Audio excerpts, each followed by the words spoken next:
Picture this. It's a clear night in 1965, and two engineers at Bell Labs in New Jersey are trying to eliminate an annoying hiss from their radio antenna. Arno Penzias and Robert Wilson have no idea they're about to stumble upon the most profound discovery in cosmological history. That persistent static, that cosmic whisper they can't silence, is nothing less than the afterglow of creation itself, the cosmic microwave background radiation, the universe's baby picture, still echoing through space after 13.8 billion years. As they stand beneath that star-filled sky, adjusting their equipment in frustration, they're witnessing something extraordinary without knowing it. Every photon hitting their antenna has traveled since the universe was just 380,000 years old, when the first atoms formed and light began its eternal journey through the cosmos. They're listening to the universe's first breath, preserved in radio waves that have crossed unimaginable distances to reach this moment, this place. These two bewildered scientists who just want their equipment to work properly. But here's the haunting question that emerges from their accidental discovery. What if this cosmic microwave background, this relic of the universe's fiery birth, is also a warning? What if we're not just observing the universe's beginning, but unknowingly witnessing clues to its inevitable end? What if the very light that tells us how the universe began is also whispering about how little time might be left in its most luminous era? Tonight, we embark on a journey through cosmic time, from that first flash of creation to the last dying ember in the far future.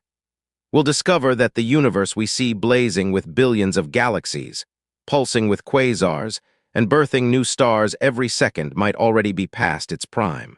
We're going to explore the possibility that we're living not in the universe's youth or middle age, but in its brief, brilliant sunset. A golden age that began billions of years ago and may be drawing to a close sooner than we dare imagine. The story begins in darkness. Before Penzias and Wilson's discovery, before Edwin Hubble peered through his telescope at Mount Wilson, before anyone conceived of an expanding universe, there was the darkness of ignorance. But there was also literal darkness, a cosmic dark age that lasted for hundreds of millions of years after the Big Bang, when no stars existed, no galaxies spun their luminous arms through space, and the universe was nothing but a vast ocean of hydrogen and helium, cooling and expanding in perfect silence. Imagine this primordial night.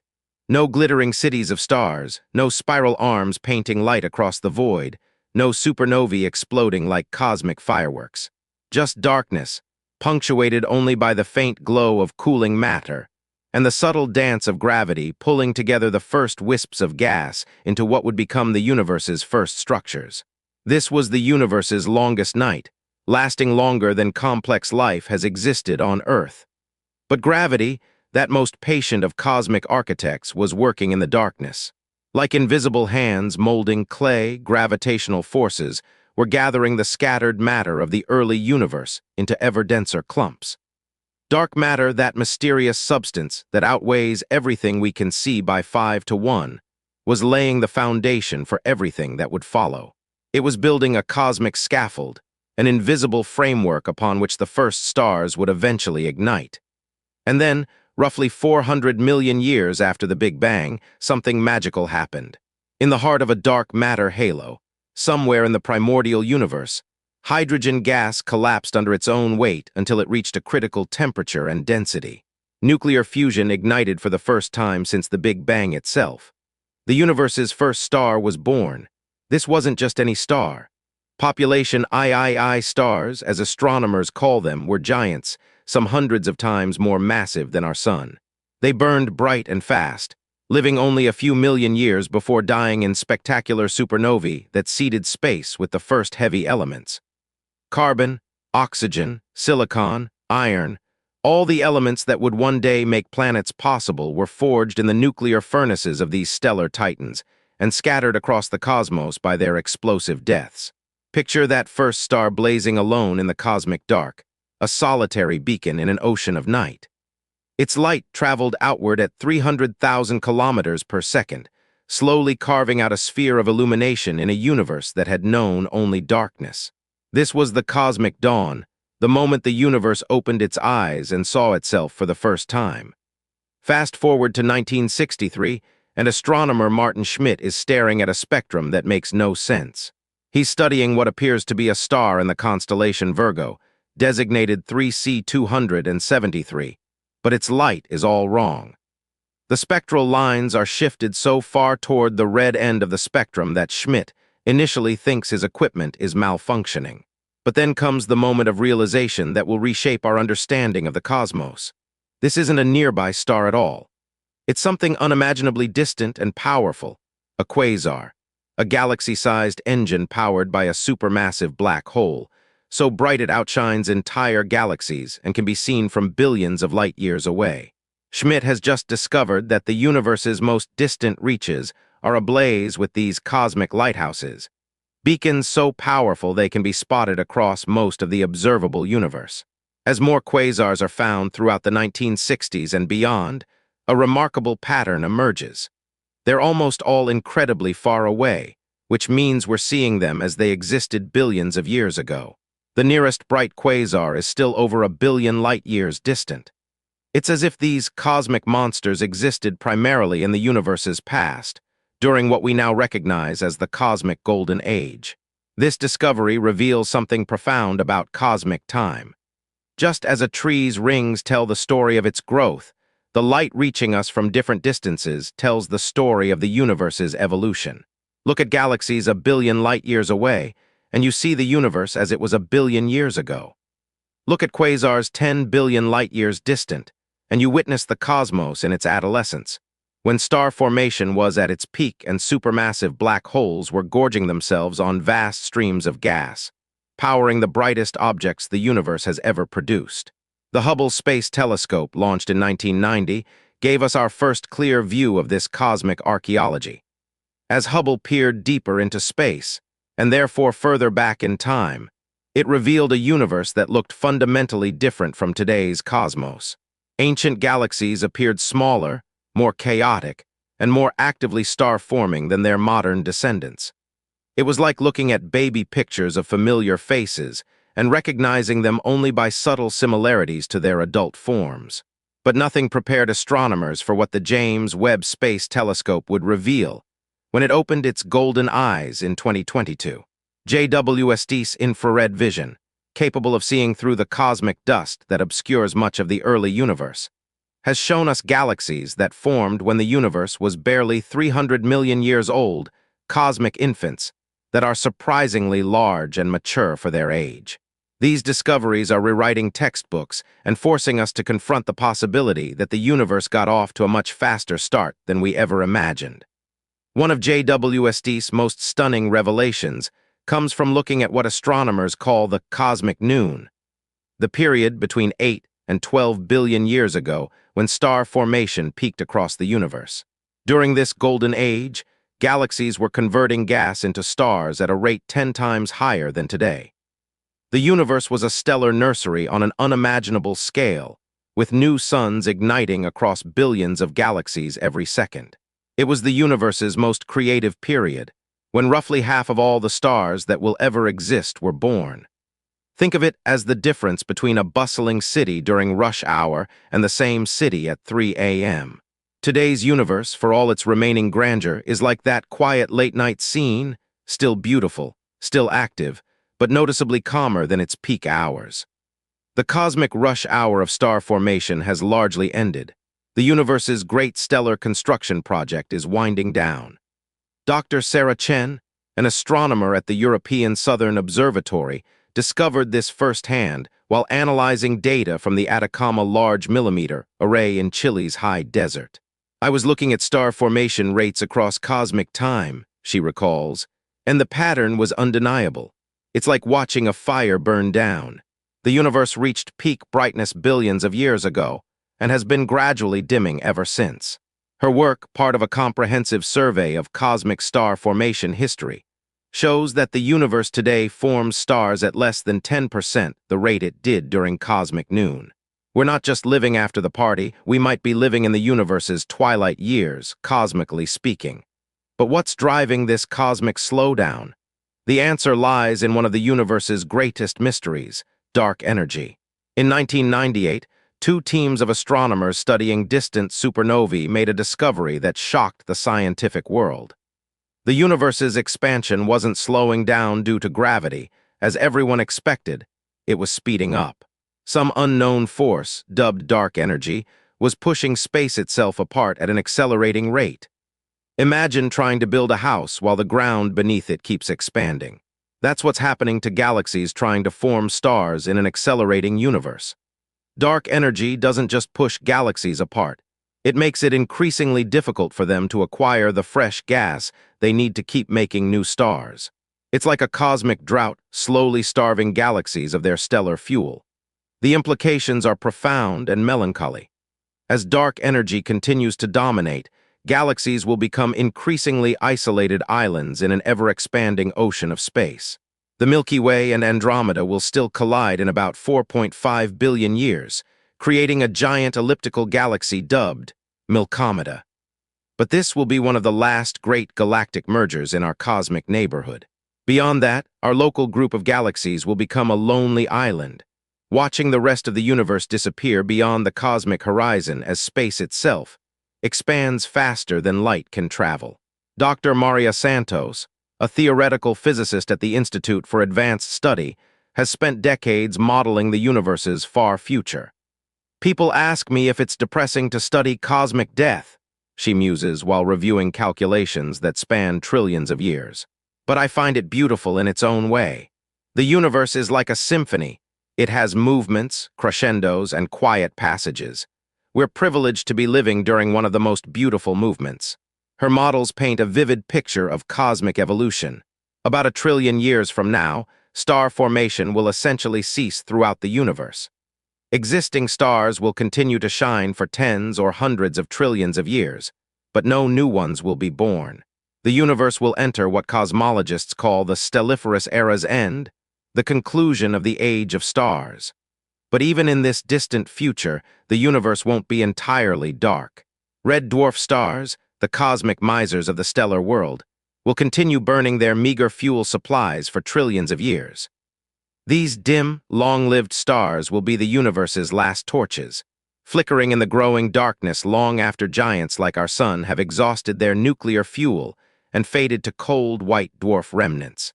The story becomes even more poignant when we consider what we're missing even now. The universe's most powerful quasars existed primarily between 10 and 12 billion years ago, during the cosmic dark ages and dawn. If you could travel back in time to witness cosmic noon, the night sky would be dramatically different, brighter, more chaotic, filled with the violent beauty of galaxy collisions and the blazing beacons of actively feeding supermassive black holes.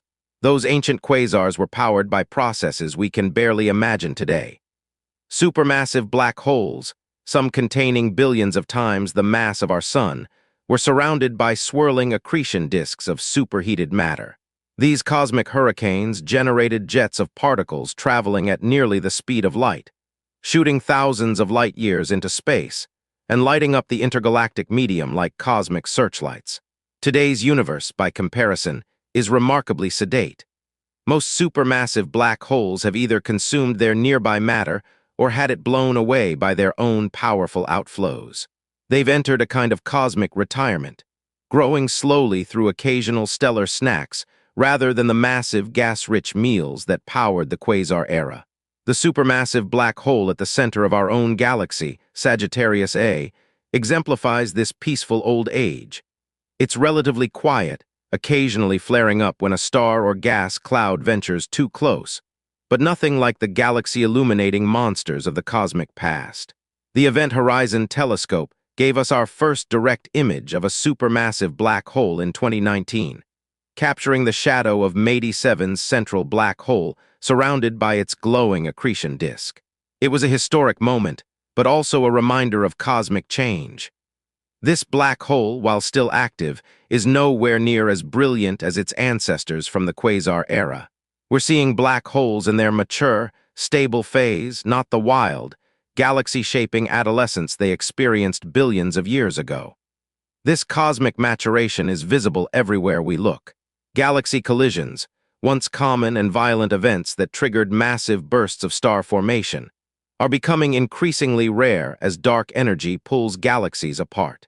The Milky Way's own collision with Andromeda will be one of the last great mergers in our cosmic neighborhood, a final spectacular dance between two aging spiral galaxies. Dr. James Wright, who leads the Cosmic Evolution Research Group at Cambridge, puts it in perspective. We're living in what you might call the universe's Indian summer, still warm, still beautiful, but with an underlying awareness that winter is coming. The universe peaked in activity billions of years ago, and while there's still plenty of beauty and activity left, we're on a long, slow decline toward cosmic winter. This decline isn't uniform or immediate. The universe still has plenty of surprises left. New stars are still being born, though at a much reduced rate. Galaxies still spiral through space in graceful rotation. Planets are still forming around young stars. Life might still be emerging in distant corners of the cosmos, perhaps experiencing their own golden age while ours slowly fades. But the overall trend is unmistakable. Radio telescopes scanning the sky find fewer and fewer bright quasars in the nearby universe compared to the distant past. Surveys of star formation show declining rates across virtually all types of galaxies. Even gamma-ray bursts, the universe's most powerful explosions caused by the deaths of massive stars, are becoming less frequent as fewer giant stars are born to die in such spectacular fashion. The Atacama Millimeter Array has been particularly revealing in this regard. By mapping cold gas in galaxies across cosmic time, ALMA has shown that galaxies are steadily running out of the raw material needed for star formation. It's like watching a great factory slowly run out of raw materials. The production lines are still running, but the output is declining year by year, and eventually the warehouses will be empty. Consider what this means for cosmic complexity. The most complex structures in the universe, galaxies, galaxy clusters, stars, planetary systems, all formed during the universe's more active past. Today's universe is rearranging existing structures rather than building fundamentally new ones. We're living in the universe's organizational phase, when entropy is slowly winning its patient battle against the creative forces of gravity and nuclear fusion. Yet there's profound beauty in this cosmic autumn. Just as Earth's autumn brings spectacular displays of color before winter's arrival, the universe's current era offers its own unique splendors. We live in an age when galaxies have had time to develop their full complexity, elegant spiral arms, vast stellar halos, and intricate internal structures that weren't possible during the chaotic early eons. Our own galaxy exemplifies this mature beauty. The Milky Way's spiral structure, its diverse stellar populations, its collection of globular clusters and satellite galaxies, all of this represents billions of years of cosmic evolution and organization. We're seeing the galaxy not in its raw, formative state, but as a fully developed cosmic ecosystem. The same applies to stellar diversity. While the universe's first stars were all massive, short-lived giants that burned bright and died young, today's stellar population includes an incredible variety. Red dwarfs that will outlive the universe's current age, yellow stars like our sun that provide stable energy for billions of years, and giant stars that create and distribute heavy elements through their spectacular deaths. This stellar diversity wasn't possible in the early universe and won't be maintainable in the far future when star formation ceases. Dr. Alina Petrov, a galactic archaeologist at the Max Planck Institute, has spent her career reading the history written in starlight. Every star tells a story about when and where it was born, she explains while analyzing spectra from the Gaia spacecraft. The oldest stars in our galaxy formed when the universe was young and chemically simple. The youngest stars show the complex chemical signatures of billions of years of stellar nucleosynthesis. We're living at a unique time when all these stellar generations coexist. Her work reveals that even our cosmic neighborhood is aging. The rate of star formation in the Milky Way has declined dramatically over the past few billion years. While our galaxy once gave birth to dozens of new stars each year, today it manages only about 2. The stellar nurseries that once blazed throughout the galactic disk have largely quieted, leaving behind only a few active regions where new stars still occasionally flicker to life. This stellar decline is accelerating as the universe's expansion continues to accelerate. Computer simulations run on the world's most powerful supercomputers show that the cosmic web, the vast network of filaments along which galaxies form, is slowly dissolving as dark energy pushes matter apart. Future galaxy formation will become increasingly difficult as the raw materials for cosmic construction are spread ever thinner across expanding space. The Millennium Simulation, one of the largest cosmological simulations ever run, tracked the evolution of matter from shortly after the Big Bang to billions of years in the future. Its results paint a picture of gradual cosmic emptying. Galaxies that are currently forming through mergers and accretion will eventually become isolated islands in an increasingly empty universe. The rich tapestry of cosmic structure we see today will gradually unravel as dark energy wins its battle against gravity. But perhaps most poignant is what we're missing from the universe's golden age. The brightest quasars that ever existed have already faded away. The most massive stars that could ever form already exploded as supernovae billions of years ago. The most spectacular galaxy collisions happened when the universe was denser and dark energy weaker. In many ways, we're living in the aftermath of the universe's most creative and energetic period. Dr. Michael Chen, using data from multiple space telescopes to study galaxy evolution, discovered something remarkable while comparing ancient and modern galaxies. The early universe was like New York City, dense, chaotic, incredibly active, with constant construction and demolition. Today's universe is more like a mature suburb, still pleasant, still functional, but much quieter and more spread out. This cosmic suburbanization is visible in galaxy surveys that map millions of galaxies across billions of light years. The SDSS, or Sloan Digital Sky Survey, has revealed that large-scale structure formation peaked billions of years ago. The cosmic web of filaments and voids that organizes matter on the largest scales is now largely in place. Future evolution will be about the slow decay of existing structures rather than the creation of new ones. Even the supermassive black holes at galaxy centers tell this story of cosmic maturation. During the quasar era, these giants grew rapidly by consuming vast quantities of gas and even smaller black holes. Today, most have reached a kind of equilibrium with their host galaxies, having consumed or expelled most of their nearby fuel. They've evolved from ravenous cosmic monsters into the relatively sedate gravitational anchors we observe today. The implications extend beyond astronomy to our very existence. Earth formed 4.5 billion years ago, when the universe was already entering its more mature phase, but still active enough to support complex planetary system formation. We exist during a cosmic sweet spot, late enough for heavy elements to be abundant, early enough for ongoing star formation to maintain galactic ecosystems, but possibly just as the universe's golden age is drawing to a close. Consider the cosmic coincidences required for our existence. We needed the universe to be old enough for multiple generations of stars to create the heavy elements essential for rocky planets and complex chemistry. We needed it young enough that our sun could form with sufficient hydrogen fuel for a multi-billion-year lifetime. We needed galaxy formation to have slowed enough for stable spiral structure, but not so much that star formation ceased entirely. Dr. Sarah Kim, a cosmologist studying the anthropic principle, notes, "We might be living during the universe's brief window of maximum complexity, after simple structures formed, but before entropy takes over completely. It's possible that conscious observers like us can only exist during this specific cosmic era."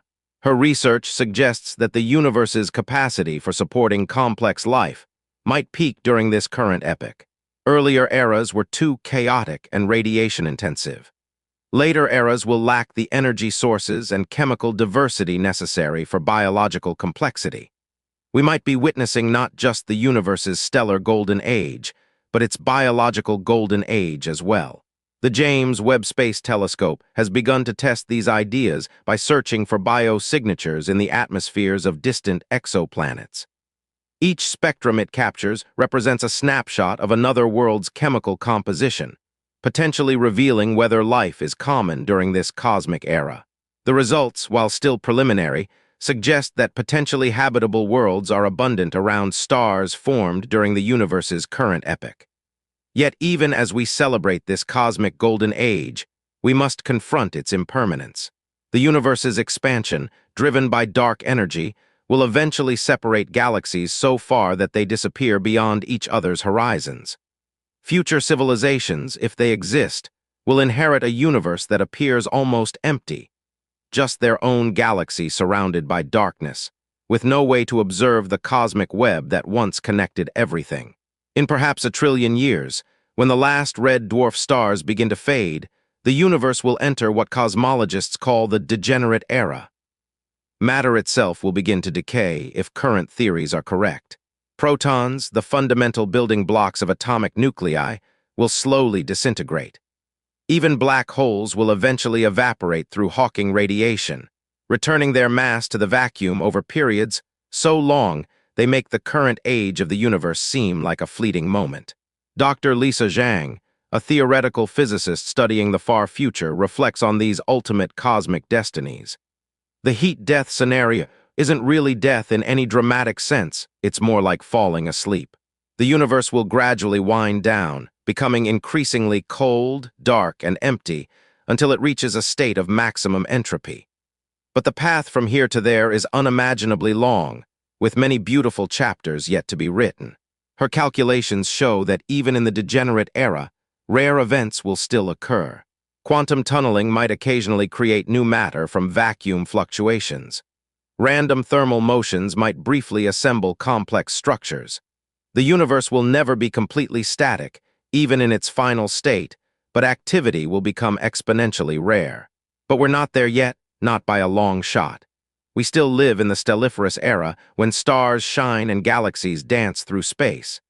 We exist during what might be the universe's most beautiful movement, when stellar light illuminates cosmic structures that took billions of years to assemble.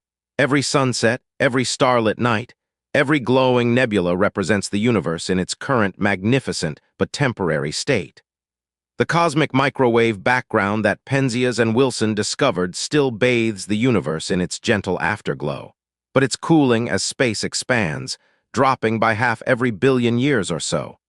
Eventually, this relic radiation will fade below the energy of any possible detector. The universe's baby picture will gradually disappear, leaving no trace of the hot, dense state where everything began. Yet perhaps that's part of the beauty. The universe's golden age isn't eternal precisely because nothing in the cosmos is eternal. The same forces that created galaxies, stars, and planets will eventually reclaim them. The same expansion that allowed complexity to emerge will eventually dissolve the structures that complexity built. It's a cosmic cycle of creation and dissolution, played out over scales of space and time that dwarf human imagination. As we stand at our moment in cosmic history, we can look both backward and forward through deep time. We see the universe's fiery birth in the cosmic microwave background, its chaotic youth in distant quasars, its creative maturity in nearby galaxies, and its far future in theoretical calculations. We exist at a unique vantage point, able to perceive and appreciate the full sweep of cosmic evolution from beginning to end. This perspective brings both humility and wonder. We are fleeting arrangements of matter and energy, existing for mere moments in cosmic time. Yet we are also the universe becoming conscious of itself, capable of understanding our place in the vast sweep of cosmic evolution. Through us, the universe contemplates its own birth, evolution, and ultimate fate. The night sky above us tonight is a museum of cosmic history. Ancient light from distant galaxies carries stories of the universe's golden age, when star formation blazed at peak intensity and quasars illuminated the cosmos. Nearby stars represent the universe's mature phase, when stellar diversity reached its maximum. And the darkness between the stars hints at the vast future, when expansion will have carried everything beyond the horizon of observation. So as we contemplate whether we're living in the universe's final golden age, perhaps the answer is both yes and no. Yes, because the peak of cosmic activity lies in the past, and the universe is slowly winding down from its maximum creativity. But also no, because each cosmic era has its own unique beauty and possibilities. We live not in the universe's ending, but in one of its most complex and beautiful chapters, a time when billions of years of cosmic evolution have created the conditions for matter to contemplate itself. The universe's golden age may be ending, but it's an ending that will take longer than humans have existed, longer than complex life has flourished on Earth, longer than our planet has orbited the sun. By cosmic standards, we're present at the creation, witnessing the universe in its full glory before entropy claims its final victory. In the deepest sense, we are the universe's way of experiencing its own magnificent, temporary, and utterly precious golden age.